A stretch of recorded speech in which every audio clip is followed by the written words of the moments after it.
What do you make of the calculation that these CEOs are making when they say, all right, I'm out, no more business counsel for me?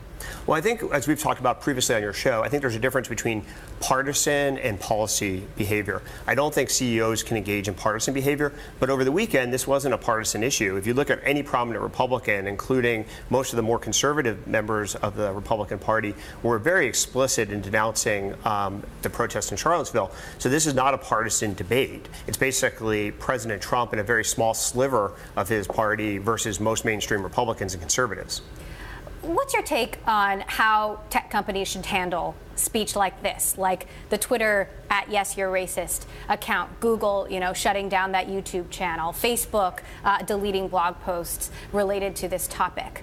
I think most of the content companies, Facebook and YouTube, have to be very careful. As they start deleting specific viewpoints, they run the risk of liability under the DCMA. So once you start pulling down certain pieces of content, you're technically liable for all of the content on your site. What if it's Nazi content? Well, I think there's some constraints about the content, particularly inciting violence. But absent that, I think it's a very difficult place to be. I don't think most technology companies can really censor content, both legally or prudently. So you don't think they should? You don't think they should, even if it's Nazi content? I don't think content should be censored. Okay. What's your take on James Damore, this Google engineer who was fired after he sent a memo that was circulated widely within the company suggesting that there are biological reasons for the underrepresentation of women in tech and women in leadership?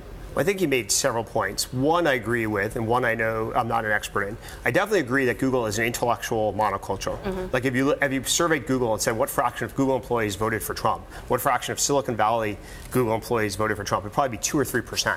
So it's clearly not representative of the American people, and that's a different point than what are the roots of the sort of employee base and engineering base differences at Google. I am not an expert on what causes that. I'm not an expert on Google. I'm not an expert in biology.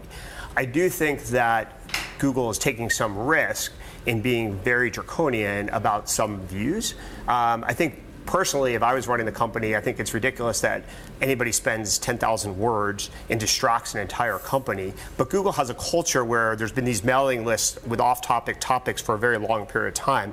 But I think there's a general rule that people should not be able to take business time and distract 70,000 employees, regardless of their views.